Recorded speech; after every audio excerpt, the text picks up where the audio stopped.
Hello friends, आपका स्वागत है आपके अपने यूट्यूब चैनल राज सरकारी जॉब 24 में। तो फ्रेंड्स, जैसा कि मैंने आपको बोल रहा है कि पीटीटी की जो भी न्यू अपडेट आएगी वो अपडेट आपको सबसे पहले मैं देने की फुल कोशिश करूंगा।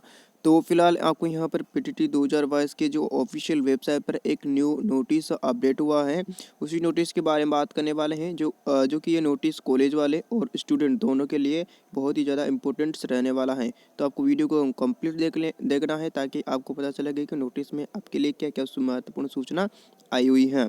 तो चलो फ्रेंड्स, आज की इस वीडियो को स्टार्ट करते हैं।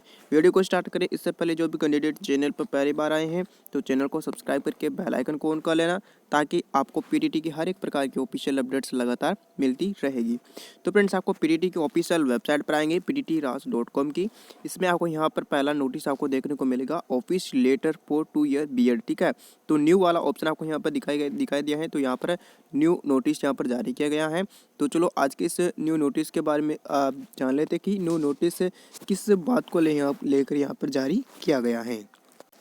तो फ्रेंड्स, यहाँ पर देख सकते हैं आपको जो न्यू नोटिस जारी किए गए हैं 21/10/2022 की डेट में रिलीज किया गया है, जिसमें पीटीटी 2022 में 2 वर्षीय बीएड हेतु प्रथम वरीयता सूची में चयनित समस्त अभ्यर्थी और संबंधित महाविद्यालय में प्रचार्य बिंदुओं पर विशेष ध्यान, यानी कि अभ्यर्थी और आपके विद्यालय के मध्य जो महत्वपूर्ण नोटिस जारी किए गए हैं दोनों के लिए ही हैं। ठीक है, यहाँ पर बात की गई है कि आपको वरीयता सूची यानी कि आपको जो कॉलेज मिला है वो केवल आपको ऑफिशियल वेबसाइट पर जाकर लॉगिन करके ही पता करना है, किसी दूसरी वेबसाइट पर नहीं जाना है। आपको पता है ना, ऑफिशियल वेबसाइट जानते हैं pttras2022.com या फिर pttras2022.org, दो वेबसाइट है, इसके अलावा कोई भी अदर वेबसाइट नहीं है, इसका ध्यान में रखना है।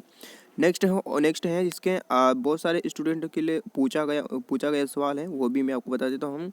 चयनित अभ्यर्थी आवंटित महाविद्यालय में, ध्यान रखना कि आवंटित महाविद्यालय में समस्त शैक्षणिक दस्तावेजों का सत्यापन ऑफलाइन विधि से ही करा सकते हैं, यानी कि ऑफलाइन विधि से आपको यहाँ पर डॉक्यूमेंट जमा करवाना है।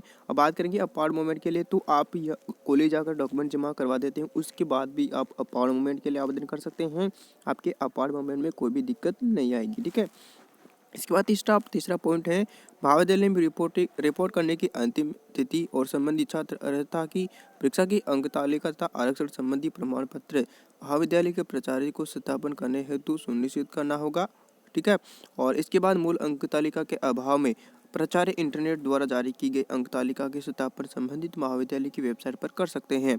यानी कि आपका यह रिजल्ट आ चुका है और आपके पास ये फाइनल की मार्कशीट नहीं है, मेन मार्कशीट नहीं है, तो ऑनलाइन जो इंटरनेट वाली आपने स्लिप निकाली है वो वाली मार्कशीट आप यहाँ पर अपलोड कर सकते हैं, उससे आपका काम चल जाएगा, कॉलेज आपकी एडमिशन को कंफर्म कर देगा। ठीक है, इसके बाद किसी भी विद्यार्थी का परीक्षण परिणाम घोषित नहीं हुआ है तो आप स्वयं को अपने जो विद्यालय है, स्वयं स्टूडेंट को अपने विद्यालय से संपर्क करना है और परिणाम जल्द से जल्द जारी करने के लिए बोलना है। इसके बाद नेक्स्ट है, चौथा ऑप्शन है, कॉलेज चॉइस भरने से संबंधित जानकारी दी गई है, जिसमें पूर्व अभ्यर्थी स्वयं के डेटा को ऑनलाइन करेक्शन के द्वारा आवश्यक रूप से शुद्ध कर ले और राज्य सरकार के नियमानुसार आपको यहाँ पर इस कैटेगरी से बिलोंग करते हैं तो उससे संबंधित आपको डॉक्यूमेंट दस्तावेज देना होगा यदि आप इसका लाभ लेना चाहते हैं, जो कि आपको पीटीटी की ऑफिशियल वेबसाइट का भी आपको यहाँ पर ध्यान में रखना है। इसके बाद नेक्स्ट है, राजस्थान सरकार के बाहर के जो व्यक्ति हैं, जो भी कैंडिडेट इसके लिए अप्लाई करते हैं, उसको केवल जनरल कैटेगरी के अंतर्गत ही काउंट किया जाएगा और उसको राज्य सरकार के द्वारा दिया जाने वाला किसी भी प्रकार का लाभ नहीं दिया जाएगा।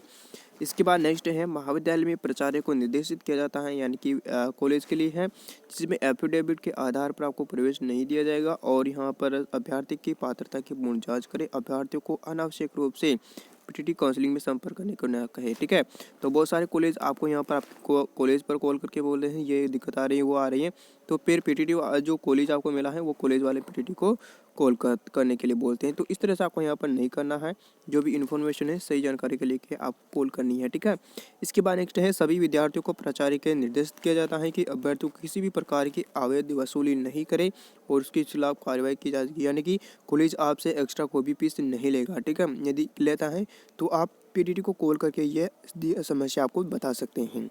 इसके बाद नेक्स्ट है, यदि विद्यार्थी की अप्लाई की गई कैटेगरी और अलॉटेड कैटेगरी भिन्न है, यानी कि आपने अप्लाई तो अलग कैटेगरी से कर दिया है और आपके फॉर्म में आपकी मेन कैटेगरी तो अलग है, यानी कि आपने एसटी कैटेगरी से फॉर्म में भर दिया है और आपकी मेन कैटेगरी तो ओबीसी है। तो आपको सिलेक्शन है, आपका जो सिलेक्शन रहेगा ओबीसी कैटेगरी से ही आपका सिलेक्शन रहने वाला है और जो बीएड की डिग्री होगी उसका जो अलॉटेड प्रोसेस है वो भी ओबीसी कैटेगरी से ही रहने वाला है।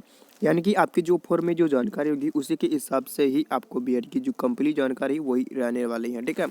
इसके बाद यदि अभ्यर्थी द्वारा अप्लाई की गई 2 टीचिंग विषयों में से यदि महाविद्यालय आवंटित किया जाता है तो उसमें विषय नहीं होते हैं तो स्वयं पढ़ सकता है। यानी कि आप ऐसे कॉलेज भर देते हैं जिन पर आपको 2 विषय पढ़ना जरूरी होता है और एक विषय आपको उस कॉलेज में नहीं है तो आप एक विषय को आप स्वयं भी पढ़ सकते हैं, अलग से पढ़ सकते हैं, उसकी जानकारी यहाँ पर दी गई है, ठीक है। ये इंपॉर्टेंट इन्फॉर्मेशन थी जो मैं आपको रिपीट करके बता देता हूँ स्टूडेंट के लिए क्या है, ठीक है। तो स्टूडेंट के लिए एक तो यह है कि आपको यहाँ पर काउंसलिंग करवा जो आपको कॉलेज में एडमिशन होने से पहले आपको जो करेक्शन जरूर करवा लेना है, क्योंकि बाद में आपको दिक्कत हो सकती है बहुत ज़्यादा, ठीक है। और जिसका रिजल्ट नहीं आया है तो कॉलेज से संपर्क करें और जल्द से जल्द अपना रिजल्ट जारी करवाने की कोशिश करें। और जिसका रिजल्ट आ चुका है, फाइनल ईयर की मार्कशीट नहीं है, वो कैंडिडेट ऑनलाइन वाली मार्कशीट यहाँ पर अपलोड कर सकता है, इंटरनेट वाली, ठीक है। और सभी कैंडिडेट को लास्ट डेट का आपको विशेषकर ध्यान में रखते हुए ऑफलाइन रिपोर्टिंग आपको कॉलेज पर जाकर आपको करवानी है, यानी कि सभी डॉक्यूमेंट्स आपको जमा करवाने होंगे, यानी कि आपका एडमिशन कंफर्म करवा लेना है। जो पीटीटी की ऑफिशियल वेबसाइट पर जो लास्ट डेट दे रखी है कॉलेज रिपोर्टिंग की, ठीक है, तो वही आपके यहाँ पर लास्ट डेट रहने वाले हैं, इसका आपको विशेषकर ध्यान में रखना है, ठीक है। और इसके बाद आपको यहाँ पर दिया गया है कि यदि आप किसी भी कैटेगरी से आपने गलत कैटेगरी से अप्लाई कर दिया है तो वही कैटेगरी आपके फॉर्म में जो है उसी के अनुसार आपको कॉलेज अलॉट की जाएगी और संपूर्ण जानकारी आपको उसी के अनुसार रहने वाली है। तो ये थी इंपॉर्टेंट अपडेट्स मैंने आपको बता दी है। वीडियो में जानकारी आपको अच्छी लगी, वीडियो को लाइक करिए, चैनल को अब तक सब्सक्राइब नहीं किया है तो सब्सक्राइब करके बेल आइकन को ऑन कर लेना, ताकि आपको PTT, BSTC, Rajasthan government job से रिलेटेड हर एक प्रकार की ऑफिशियल अपडेट्स लगातार मिलती रहेगी। Thank you for watching. जय हिंद, जय भारत।